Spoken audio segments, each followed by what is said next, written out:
Cumae was the first Greek colony on the mainland of Italy and the seat of the Cumaean Sibyl. The city was founded in the 8th century BC.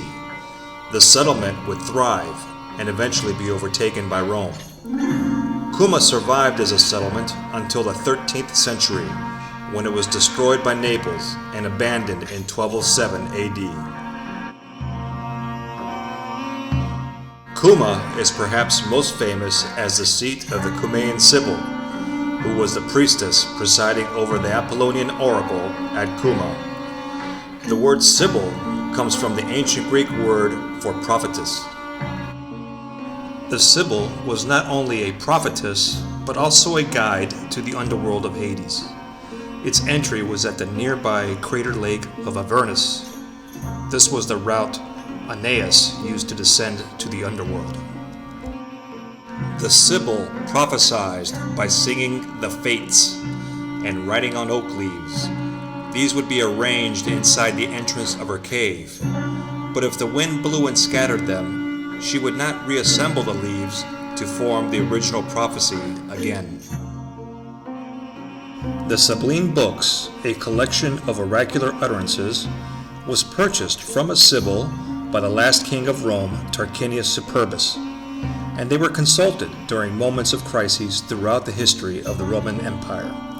According to the Roman tradition, the story of the acquisition of the Sublime Books is one of the most famous mythic elements of Roman history. The Cumaean Sibyl offered to Tarquinius 9 books of these prophecies, and when the king declined to purchase them because of the price, she burned 3 and offered the remaining 6 at the same price. He again refused. She then burned 3 more and repeated her offer.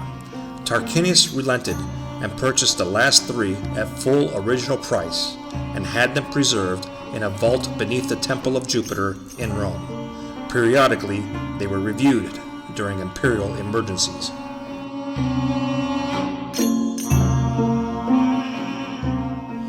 In the Middle Ages, both the Cumaean Sibyl and Virgil were considered prophets of the birth of Jesus Christ.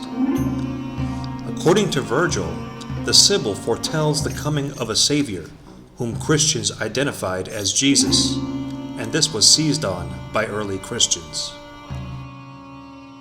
The Temple of Apollo was discovered and explored on the lower terrace of the Acropolis in 1912. The Temple of Jupiter on the highest terrace of the Acropolis, the Via Sacra, the Roman crypt in the lower city, and finally the Cave of Sibyl at the base of the Acropolis were all excavated between 1924 and 1932. Only the base remains of the original Greek structure built between the 6th and the 5th century BC. It faces an east-west direction and constructed with yellow tufa blocks. The sacred building was eventually abandoned and even used as a source of building materials for other constructions. The Roman Temple of Jupiter was built on this site during the First Imperial Age, but transformed into a Christian basilica by the 5th century. The building became the cathedral of the city, as we learned from a funeral inscription of the 8th century AD which was found there. It was dedicated to Saint Massimo, whose relics were found together with those of Saint Juliana. When the city was destroyed in 1207, the relics of the 2 martyrs, who were probably not local, were moved to Naples.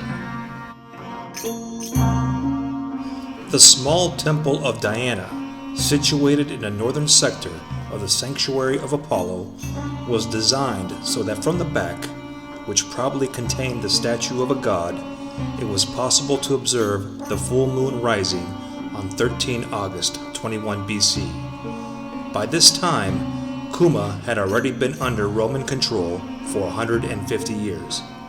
The date is consistent with the hypothesis that the temple was built at some stage between the late Republic and the early Empire.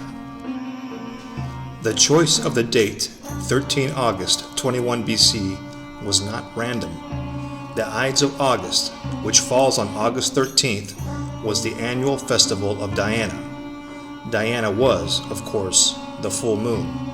What better occasion could there be for the inauguration of a temple dedicated to her?